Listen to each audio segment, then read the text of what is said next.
नमस्कार, मैं हूं आपके साथ गजाला परवीन और आप देख रहे हैं नवभारत टाइम्स। अगर पाकिस्तानी जनरलों में सच में दम है तो वो 75 साल में कश्मीर क्यों नहीं ले पाए।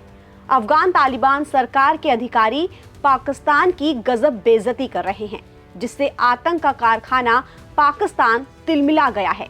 तालिबान सरकार के अधिकारी कारी सईद खोस्ती ने पाकिस्तान के सैन्य नेतृत्व पर हमला करते हुए कहा कि अगर उसमें इतना ही दम है तो 75 साल में भारत से कश्मीर क्यों नहीं छीन सके। बता दें कि कारी सईद खोस्ती तालिबान सरकार के सूचना मंत्री के सलाहकार हैं। उन्होंने पाकिस्तानी सरकार को सैन्य शासन तक बताया और कहा कि वहां के जनरल अपनी जनता को गुमराह करने के लिए झूठे प्रचार फैलाते रहते हैं। खासकर सोवियत संघ और अमेरिका के खिलाफ लड़ाइयों में अपनी जीत के दावों पर उन्होंने सवाल उठाया। खोस्ती ने दावा किया कि इस्तांबुल में हालिया वार्ता के दौरान तालिबान के साथ पाकिस्तानी वार्ताकारों का व्यवहार अपमानजनक रहा। खोस्ती ने ये बातें पाकिस्तान के पूर्व सैन्य अधिकारी आदिल राजा के साथ एक इंटरव्यू में कही है। ऑनलाइन वीडियो इंटरव्यू में कहा, पाकिस्तान की फौज में एक खास हिस्सा है जो मीडिया के जरिए लोगों को बताता रहता है कि उन्होंने अमेरिका को हरा दिया और रूस को भी, लेकिन ये सब प्रोपेगेंडा है। उन्होंने सीधे सवाल किया कि अगर आपने रूस, अमेरिका और नाटो को शिकस्त दी है तो कश्मीर पर कब्जा क्यों नहीं कर पाए। ये चंद किलोमीटर की जमीन है, फिर भी 75 साल हो गए। खोस्ती ने ये भी जोड़ा कि पाकिस्तानी जनरल असल में उन लड़ाइयों से फायदा उठाकर अमीर बने हैं।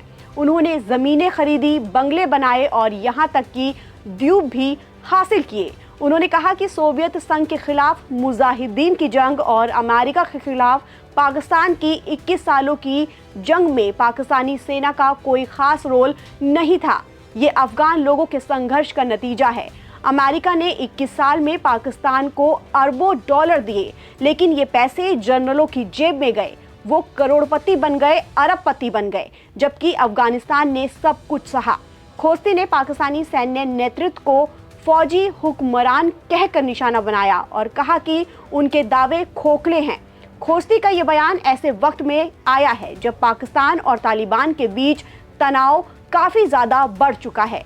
पिछले महीने एक सप्ताह तक सीमा पर चले भीषण संघर्ष के बाद दोनों मुल्क 19 अक्टूबर को युद्ध विराम पर तैयार हुए थे।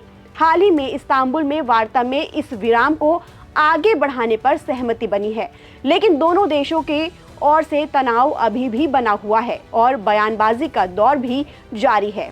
एक्सपर्ट्स के मुताबिक ये बयान केवल पाकिस्तान के खिलाफ नाराजगी नहीं है, बल्कि ये दिखाता है कि अफगान तालिबान अब पाकिस्तान के प्रभाव से पूरी तरह आज़ाद होना चाहता है। दरअसल जब 2021 में तालिबान ने काबुल पर कब्जा किया था, तब पाकिस्तान ने खुलकर उनका समर्थन किया था, लेकिन अब तालिबान के कई वरिष्ठ नेता खुलकर ये कह रहे हैं कि हम किसी देश के इशारे पर नहीं चलेंगे। और अब खोस्ती ने कश्मीर को पाकिस्तानी सेना की नाकामी का सबसे बड़ा सबूत बताकर पाकिस्तान के हुक्मरानों की गजब बेइज्जती कर दी है। और अब खोस्ती ने कश्मीर को पाकिस्तानी सेना की नाकामी का सबसे बड़ा सबूत बताकर पाकिस्तान के हुक्मरानों की गजब बेइज्जती कर दी है। ताज़ा अपडेट के लिए आप बने रहिए नवभारत टाइम्स के साथ।